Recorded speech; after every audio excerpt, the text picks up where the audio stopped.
Yeah, so the rest of the remaining time for today, like I said, there's this homework 3 due at 5 p.m. today. And you also have the lab, which is due on Friday. So I'm happy to answer any questions you have. I will just share a screen of the Moodle page itself, and I can easily bring up anything on the screen. If you have specific questions, we did some Q&A through email for the past few days about the homework 3 and lab 2. But of course, any remaining questions I'm happy to answer, and anything else about the midterm that you're working or preparing for that you have questions, you can let me know as well. So I think I will not record when people are working, but as soon as there's a question, I will try to record for everybody else who cannot come today. Okay. And of course, if you don't have any questions, feel like leaving, that's totally fine as well. We're gonna have the return exam in class here on Friday, and then the take home will be released at that time on Moodle as well. And you have until next week, early next week, to submit it. All right, so there is a question just now, I guess, about how many observations we're working with. So for example, for the proportion case, I don't know if I can open here. Okay, yeah, we do open on the slides over here. So if you're working with, and all of the examples that we have seen for the binomial, the beta binomial is that we have one parameter P, the success probability, and one outcome Y, okay? So because of that, and that is just how it is phrased, we never really trying to attempt to taking the product of multiple observations, okay? So it is what it is, but it could be that, well, I have one single parameter, but I observe multiple yi's, and then if that is what the question is saying, you should take the product if they're independent from each other. It just, we haven't seen that, that's what I mean. But what we have seen taking the product is, of course, in the mean case, and that applies to how we come up with the likelihood. So for example, you see that when we're doing the mean lecture in the first place, we have this review of IID normals, right? When you have observations independently and identically following a normal distribution, you know that, well, for each of them is a normal, so the joint density function of them is the product of each of them, okay? So this is just how the problem arises. To give you another example, what we just did for the derivation, if you look at more carefully one more time, it is given to you in equation 3 that we're observing n observations, okay? And you're told that they're all following the same Poisson distribution. So that's why, if you remember, in our step 1, when we write out the joint likelihood, or when we just say, write out the likelihood function, we are taking the product because that's what we are given for the data model. We have multiple observations being observed, so we're taking the product of them together.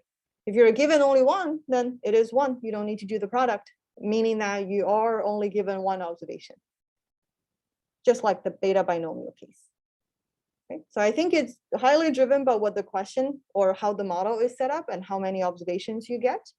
So I would say it's a case by case, and you need to analyze carefully. If you're given a question like this, you need to think through how many observations there are they independent? And if they are, you will need to use the product sign to show the joint density function. Okay, okay, all right, so I'm gonna stop recording here. And content go up to for the exam? Yeah, so the lecture content, okay, yeah, so the scope of the exam, as we know, which I think I sent in an email last Friday, but I can talk about it today as well. So everything from the introduction slides, everything from chapter 7, everything from chapter 8, and then I think the Gibbs sampler and MCMC and the exercise that we did, that's the scope that we have done so far. So I know I have posted other stuff for chapter 9, but you only need to look at the Gibbs sampler and MCMC, the first file, and then the gamma Poisson exercise, the question itself, and also the solutions that we posted. Does Okay. that help? Yes, it does. So the Gibbs sampler, yeah, would that be a type of topic that would be on the take-home portion rather than the in-class portion because it's R heavy? Yeah, so I couldn't answer that directly, but I would just say that for the take home, so anything in the written exam won't touch anything about R. Okay. Yeah, so anything about R will be tested, assessed during the take home. And yeah, so just so you know, for the Gibbs sampler section, we also talks about JAGs and MCMC diagnostics. So they are also part of the scope. Okay. Okay. Yeah. Yes. Yeah, I think that's it. Thank you. Oh, yes.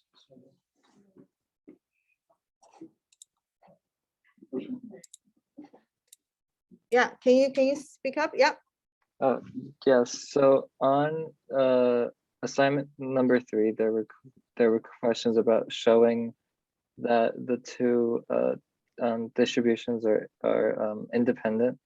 Yeah. So I was wondering how we would do that. You mean homework 3?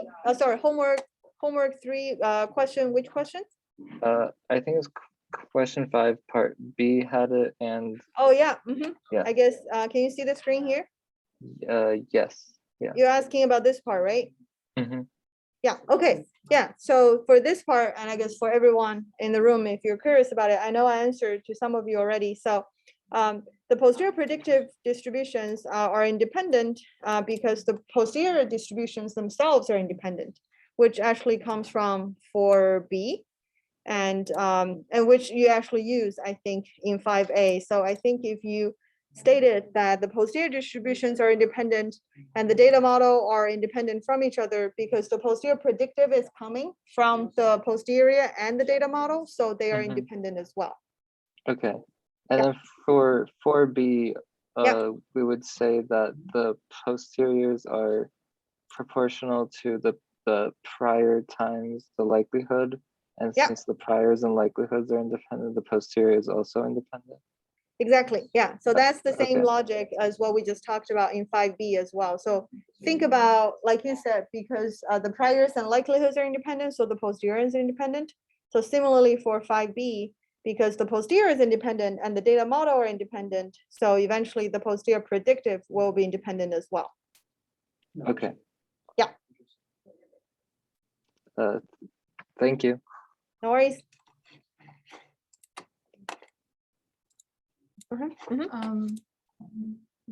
Like what is, why are we finding the joint? Like why are we doing that?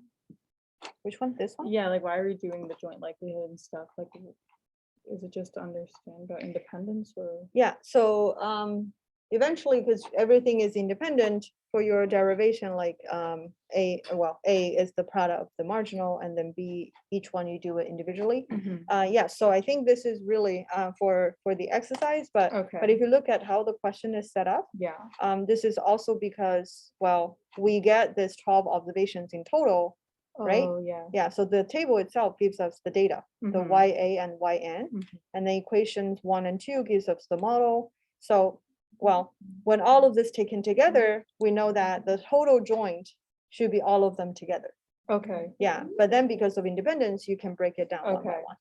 Yeah, so that's the main reason. And then of course, because of what you can recognize in part B, question 4, everything in question 5, they're individual.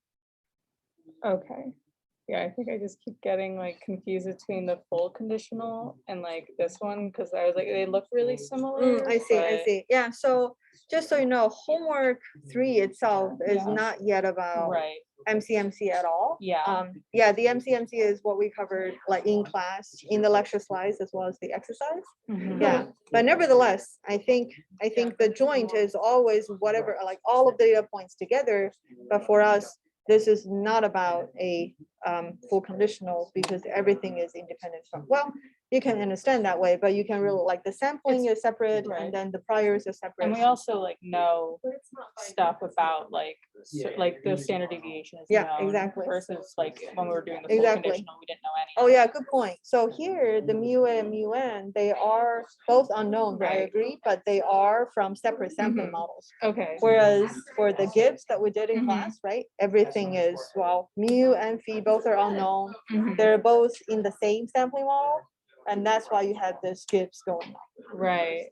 So I think the question will be okay. clear. Yeah, Yeah, yeah, like yeah. the exercise we did, right? Like it's given to you pretty, in a very straightforward Mhm. manner that, well, I told you, this is the likelihood, like this It is makes the a lot thing. of sense looking at this one. Yeah, so I guess, And okay. They both make a lot of sense, I think, when I'm just like thinking about it. I guess if it's in front of me, it'll. Yeah, make yeah, sense. but yeah, so don't overthink, I guess, Yeah. about question 4. Okay, Like I said, this is before we cover Gibbs, right. and this is really just trying to get us exercise of thinking about what is the joint likelihood, and well, in this case, they are actually pretty separate. Yeah.